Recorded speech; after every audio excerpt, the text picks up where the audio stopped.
Patrick, well, we'll start out with the good news right now. Traffic's moving fine on I-64. However, we have had several pretty serious accidents out here in the last week alone. We're walking through right now to show you how close it is to the baggage claim area. As you can see, I didn't have to go through security. I didn't have to go through a metal detector. Just walked pretty much right on in. Those who are still mining coal in the Mountain State. Now be sure to stay with us in our newscast and online on Facebook as we continue to follow Hillary Clinton's visit here in the Mountain State. They have been stuck here trying to get back to their homes since about 1 o'clock today. So they have just been sitting here worrying about the condition of their homes. The South Charleston Fire Department also wants to remind you that one way to be responsible is to always have a designated driver, no matter what time of the year it is. Dan, people living along Josephine Avenue tell me that their homes shook and it sounded like a bomb going off when that explosion happened. We're in the middle of the interstate. This is a place people usually drive through. I have a ruler here. Let's take a look. We are looking at close to 10 inches of snow. Joda Farley has lived at the Caroline Estates mobile home park in Chapmanville for 7 years now. On Sunday, she says her landlord told her and all of her neighbors they had 48 hours to move out. I didn't know what I was going to do. I mean, I've got 2 kids. Joda says that nearly 20 kids live in the park, ranging from toddlers to high schoolers. They say their landlord, George Evans, told them that everyone had to be out by January 31st because the Logan County Health Department found issues with electrical hookups and other health violations. I had nowhere else to go, and I needed a place to live, so there it is. After digging deeper, I found that issues at the mobile home park have been ongoing for years. Officials with the Logan County Health Department say after dozens of violations, Mr. Evans' license to be a landlord was revoked on January 1st. I reached out to George Evans several times, but he didn't return my calls. People living at the park say he was there to collect rent in early January, even though he was aware of the situation with his license. You have these violations, you know, can be corrected. Why not let us know and let's correct them? While some are renting their homes from Evans, Joda owns the trailer she lives in. Since she has no other place to put it, she plans to wait and see what happens at Caroline Estates. It's the only thing I can do. I mean, I don't have a place or have the means or anything to try to move it. After dozens of emails, phone calls, and follow-ups, both local and out-of-state oncologists are questioning a local woman's story about a long battle with cancer. Amber Buskirk says she's been battling an aggressive form of brain cancer for almost 2 years. Had a PET scan in October. On Halloween, October 2014, I was diagnosed with stage 4 glioblastoma, which is brain cancer. That's when she says she started preparing for the fight of her life. I do aggressive forms of chemo. I do a clinical trial from Duke, and I also do chemo. I do radiation, and I'm on constant antibiotics as well to try to combat and fight things because I do not have an immune system. Amber says choosing to participate in the clinical trial at Duke was difficult and very expensive. You get to the point that you say, okay, do I pay the electric bill?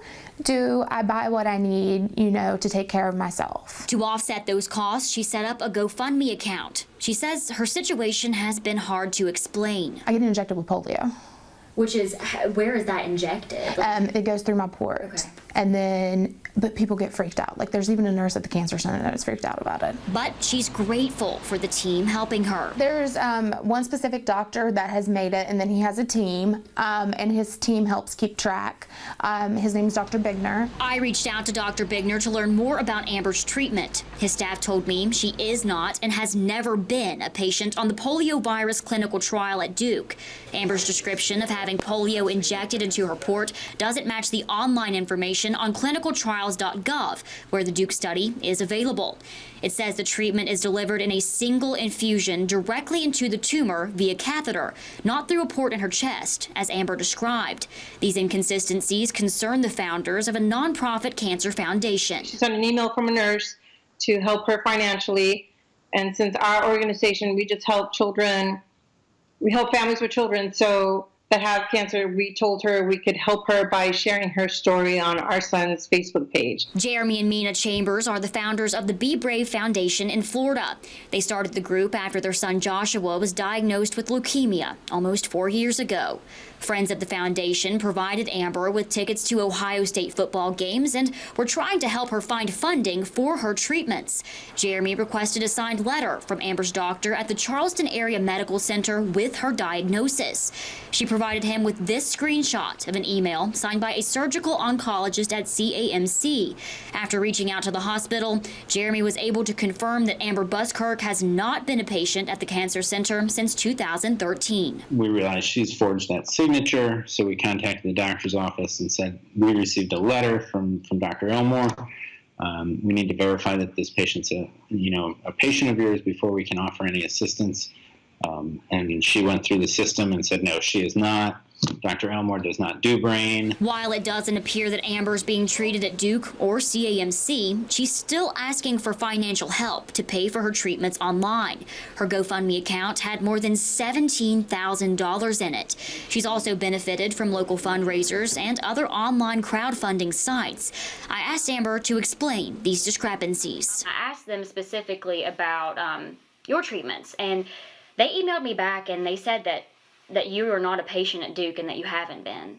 Yes, I am. I'm underneath the trial, so therefore I am considered a patient and I have a number. Okay. They do not have my, they're not allowed to give you my name. Doctors from the Brain Tumor Center at Duke say Amber's story does not add up. It never happened that a patient is only known by a number.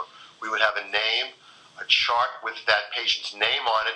The name would be in all the medical records at Duke, which are electronic now, and there's no way that a patient could be on a trial at Duke without a name. 15 minutes after meeting with Amber, her GoFundMe account was pulled down. The Chambers family feels betrayed. All the help that she's received, it could have gone to somebody who actually has cancer. 36-year-old Buskirk says she's working to provide 13 News with documents proving her medical condition. The Kanawha County Sheriff's Office has not released any more details on their current investigation. Reporting live in the studio, I'm Hillary Hall.